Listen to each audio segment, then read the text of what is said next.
Hi there, I am Dr. Ekta Anandani. I'm the general practitioner here at the Health Bank. And today, welcome everyone. It's nice to have you all here with us. We will be talking about COVID-19 and covering several points to do with what is COVID-19, differences with the flu, protection from the virus, what to do if you suspect you have the virus, how to build your immunity as well. So, what is COVID-19? As many of you must be aware of, we are currently in a pandemic stage worldwide, and the COVID-19 is a virus infection, which is the coronavirus disease 2019. This COVID-19 infection started in Wuhan in China, as many of you may have already heard. It is spread by breathing in respiratory droplets from those who are infected that may cough or sneeze. And it can also be spread by if you have touched a surface that has been infected by somebody's respiratory droplets, and then with hands that have not been washed or sanitized, if you have touched parts of your face like your eyes, nose, or mouth. So the main symptoms of COVID-19 is fever, cough, and shortness of breath. However, many people may experience minor illness, and those symptoms that come before the fever, cough, shortness of breath can include a range of things like runny nose, sore throat, headaches, fatigue, sometimes diarrhea. So, what is the difference with the flu? As most of us have probably had the flu at some point or the other in our lives, the flu also is a virus infection. It's a viral infection, but it's the influenza virus, whereas the COVID-19 is the coronavirus, as we've discussed. So, the symptoms of the flu can be similar to some of the symptoms, as I've just mentioned, of the coronavirus. So, you may have a high fever, you may have a runny nose, body aches, sore throat, and those sort of things. It can also lead to severe complications. So the flu virus can lead to pneumonia, especially in those who are elderly and those who are in vulnerable groups, like those with diabetes or pregnancy, patients like that. Now, the biggest difference at the moment between the flu and the COVID-19, the influenza virus and the coronavirus 2019, is that we have vaccines available to protect those who are vulnerable from the influenza virus. But at the moment, for the COVID-19, there are still no vaccines in place, but there are some vaccines that are currently being tested in some patient populations. And we all hope that these vaccines will be available soon. So that is one of the reasons, of course, in this pandemic stage, we have to take care not to be around one another, as many countries as are in quarantine at the moment. Okay, so moving on to how do we protect ourselves from the virus? The main thing, as I mentioned, is if your hands are infected with the virus and you tend to touch your face, touching your mouth, nose, or eyes very often, this is one thing that we need to be aware of and stop doing, be more mindful of. Of course, hand hygiene is extremely important. So washing your hands regularly. And when you do that, how you wash your hands is extremely important. So washing your hands for at least 20 seconds with soap and water. You could try to sing happy birthday twice. That's a quick way to remember see how long you have been washing your hands. If you don't have soap and water available, of course, hand sanitizer is always a useful alternative, especially if you're out and about somewhere. Before eating, after using the toilet, before and after handling any sort of food, these are important times to make sure you wash your hands. Also, if you're caring for somebody who is unwell, if you have been sneezing or coughing, it's very important what you do, how you cough and sneeze. So always coughing and sneezing into a piece of tissue paper and throwing it away immediately so that you're not spreading your own germs, and teaching others around in your own home or in your workplace to do the same thing. As I mentioned already before, you need to avoid touching your face and things like that. One of the most effective ways, since we do not have vaccines, is to maintain social distance or physical distance from other people, because at this stage, we don't know who could be infected, who could not be, especially if you know someone is unwell, sneezing, coughing. That's the time that you have to maintain a good distance. And in the workplace as well, people should not be coming to work if at the moment you are allowed to work in where from where you're watching us. Then that's the time you should not be around others who are unwell, or allow others who are unwell to enter the premises. If at home somebody is unwell, then maintaining a 2 meter distance, at least it's about 6 feet apart. And when you're around as well, walking around outside, maintaining that distance from others, avoiding close contact like hugs, shaking hands, nose to nose greetings, which are common in some cultures, and about avoiding crowds and large gatherings, even if it's with extended family members. As we know now is the time of Ramadan, and time when you're breaking the fast, or even when there are any, family gatherings, there should not really be more than 5 people. So this is a very important thing to protect yourself from the virus and maintain, limit the spread of the virus. So this is where staying home is very important. As you must have heard, there's a lot of education right now worldwide. Stay home, stay safe. And this is the principle of quarantining. So staying uh, safe in your own home environment will keep you safe from being out and about where you may be exposed to the virus. So that is at the moment what has been shown to be the most effective measure to maintain the virus. But if you do need to be out and about, those simple measures of protecting yourself, washing your hands regularly, um, and maintaining social distancing.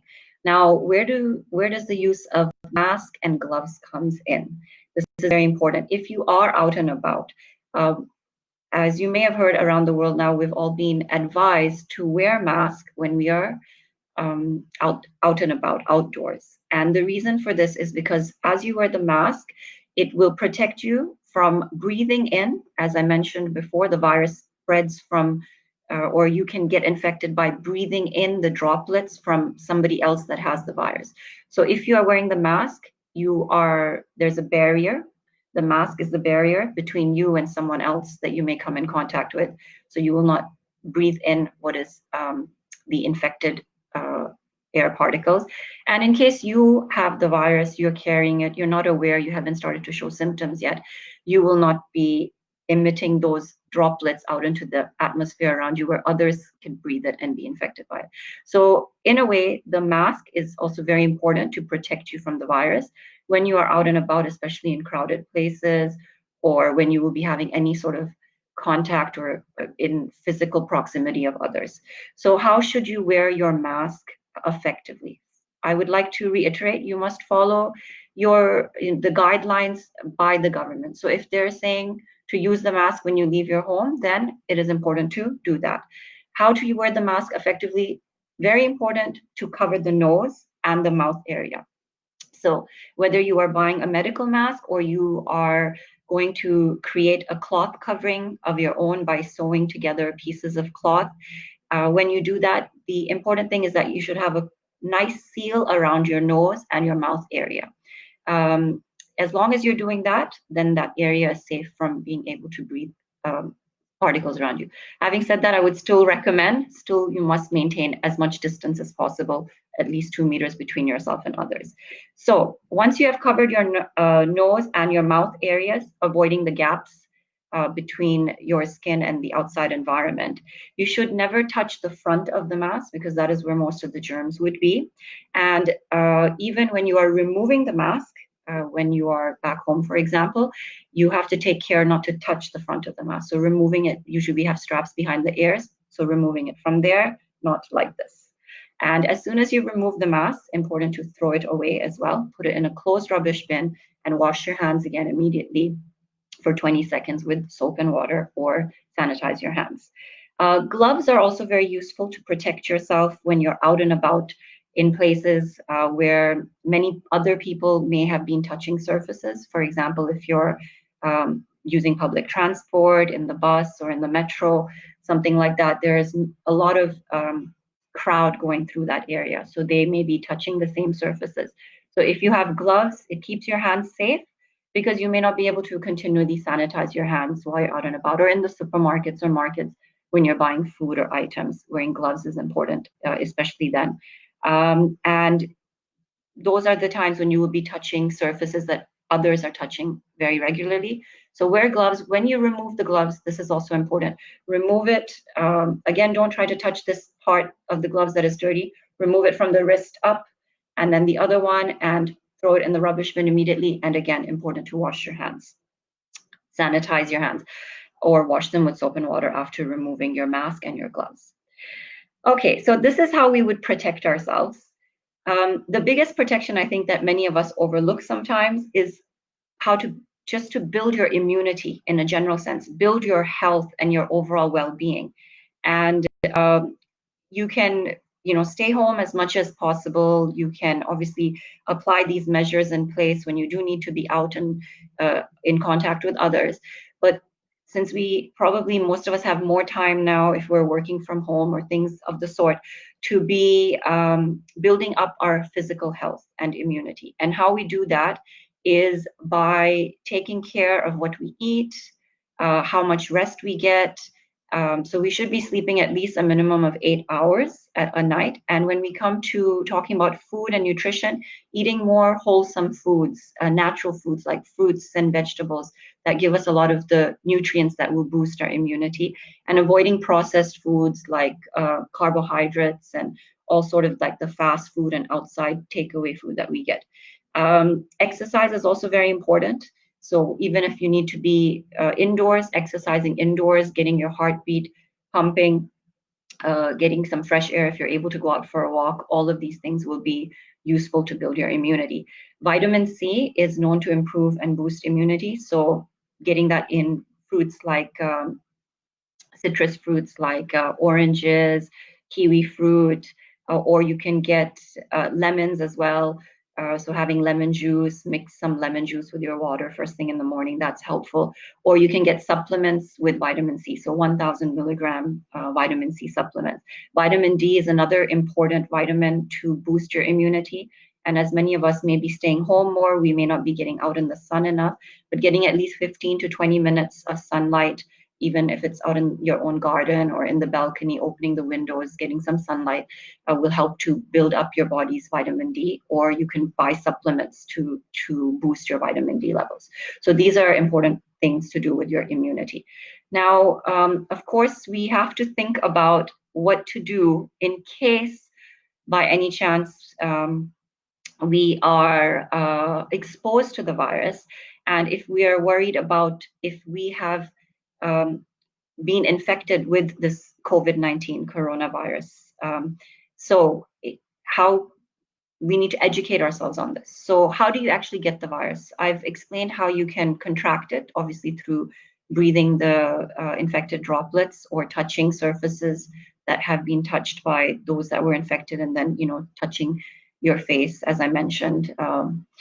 How the way that you can get this, sometimes you won't know because who you've been around, but sometimes you may have an idea that somebody had test positive for the virus, or they've been admitted to hospital and they've being treated for the coronavirus. So in these scenarios, it's important to know what is your medical system, what are they saying to you, what guidelines, what phone numbers are available. So contacting your medical provider or the national helpline phone number to inform them of your situation. So if you have come in touch with someone that has tested positive or is being treated for COVID-19, you will call and let them know, and then they will advise you where you can go to get the test, whether you need to come in to have the test, or you need to stay home and wait and watch for the symptoms. If you already have symptoms, of course, that's a different scenario. So if you're starting to have fever, cough, or shortness of breath, especially those symptoms, very important to seek medical attention very soon. Don't delay, call and find out. Before you go into the medical clinic, you must call ahead and let them know that these are my symptoms. If you've been in touch with anyone with the disease, and inform them ahead of time so that they can prepare for you if they need to receive you in the clinic or in the hospital, or they can direct you where to go to get the testing done. Now, if you have called ahead and you need to go out of your home to get testing done, very important to leave your home wearing a mask and gloves, because as I've described, you may potentially be someone that is infected. So you need to protect not only now others that you will be coming in contact with. So these will be the barriers to prevent you spreading the infection in case you are positive with the infection. And this is also very useful to protect your own family members as well. Okay. So how does the test get done? There's a cotton swab normally that is inserted into the nose, and this is what we call a PCR test, and then the results are usually back within a couple of days. And in that time, when you're waiting for the results, it's important to stay away from others if you believe you could be infected with the virus. So if you are in your own home, then you will need to stay in a separate room away from everyone in the home. Let them bring you your food kept outside the room, and no one should be coming in to see you. Once you do get the results, of course, depending on your healthcare provider, they will advise you whether you need to be admitted somewhere to get the treatment, and this will depend from place to place and case to case as well, depending on your risk factors, whether you are prone to getting severe complications. So if once you are positive, right, and you are getting the treatment, you may wonder, okay, how long will it take for me to get better? Of course, it depends on the treatments you get and your overall health condition. Some people recover faster than others, and some the illness is more severe. However, for most people, about majority of the people, the illness is a minor one, so it does not always lead to severe complications. And a lot of the bad news that we are hearing of, unfortunately, lots of people getting severe illness and deaths and things from the coronavirus. But in the whole range of things, from the day that you've done your test, you will need to stay away, be isolated from others, and you will have to wait until it's been more than 3 days since your fever has, since you have no fever, and that's 3 days without taking any fever-reducing medications. So you have no fever without taking any medications for 3 days. It's been more than 7 days since your first symptoms started. And also the third criteria would be that your symptoms have started to improve. So if you were having some cough, your cough is getting better. If you were having difficulty breathing, that is starting to get better. So all of these things would be signs that you are improving and your body is beginning to clear the infection. Most places will require you to do another test to make sure that you are now negative. And most places we would need 2 negative tests that are, so you will test negative, and after 24 to 48 hours, you will need to have a second negative test. And that's when you will know that although you may have been infected with the virus, now you have been cleared from the virus. So in that meantime, during that time until you have reached that point, God forbid this happens to anyone that is listening, but in case this is the scenario, this is what you will have to do to wait until your results are clear. And during that time, you will need to isolate yourself from others. And most of the time, you will be under medical supervision, being treated in a hospital facility. So these are most of the main points to cover today about the COVID-19, most things that people probably need to know about the disease. And I hope that you found this presentation useful and helpful. And if you have any questions, then surely we will do our best to answer those.